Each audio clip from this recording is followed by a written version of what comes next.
நண்பர்களே, அர்ச்சனை குறித்து பேசின பிறகு வேண்டுதல் எப்படி வைக்கிறதுங்கிறத பத்தி கேட்டிருந்தீங்க.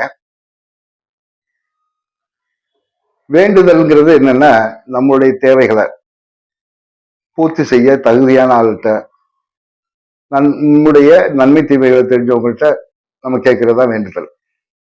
அது அவங்க நம்மளை அதை பூர்த்தி செய்யறதுக்கு வல்லமை படைத்தவங்களா இருக்கணும். அப்படி இருக்கிறது யாரு? நமக்குள்ள இருக்கிற அந்த உயிர்முழு ஆற்றல் தான். நமக்குள்ள இருக்கிற அந்த இறைத்தன்மை தான்.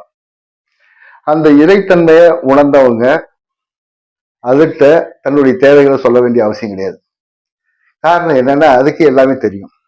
நம்முடைய தேவைகள் என்ன, அதை எப்படி நிறைவேற்றுவது, எந்த நேரத்தில் நிறைவேற்றுவது, எவ்வளவு சிறப்பாக நிறைவேற்றுவது, எளிமையா நிறைவேற்றுவதுங்கிறது அந்த ஆற்றலுக்கு தெரியும். அதனால நம்ம கேட்க வேண்டிய அவசியம் கிடையாது. நம்ம கேட்காம இருந்தாவே நம்மளுடைய தேவைகள் எல்லாம் அனைத்தும் நிறைவேறும். நம்ம நடைமுறை வாழ்க்கையில நம்ம மையத்திலிருந்து செயல்பட்டா, நம்ம உணர்வுகளை மேம்படுத்தி எளிமையா வாழ்ந்துகிட்டு இருந்தாவே போதும். நம்மளுடைய தேவைகளை அறிந்து சரியான பாதையில நம்மளை வழி நடத்தும் நமக்குள்ள இருக்கிற இரையாற்றல். இந்த மனதை இப்ப இருக்கிற நம்மளுடைய படிப்பறிவை அனுபவ அறிவுகளால வந்த அந்த மனதை நம்ம முன்னிலைப்படுத்தி அதன் மூலமா நாம நினைக்கிறதெல்லாம் உண்மையில நமக்கு தேவையான விஷயமா இருக்க போறதில்லை.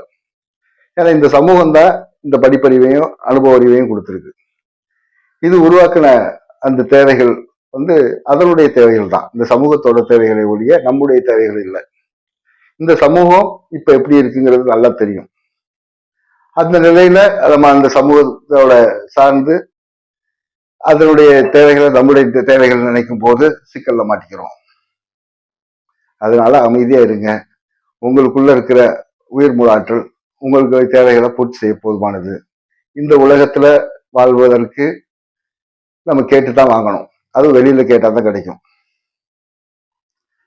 நமக்குள்ள இருக்கிற அந்த இறை மூலாற்றல வழியில நம்ம அமைதியாகவும் மகிழ்ச்சியா வாழ்வதற்கு நம்ம கேட்காம இருந்தாலும் கிடைக்கும்.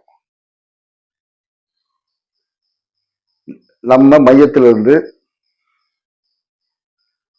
நம்முடைய இரையாற்றலுக்கு பணிவாகவும் நன்றி உணர்வோடையும் உண்மையாகவும் நம்ம வாழும் பட்சத்துல வாழ்க்கை மிக எளிமையாகவும் அற்புதமாகவும் இருக்கும். நல்லது நண்பர்களே, நன்றி.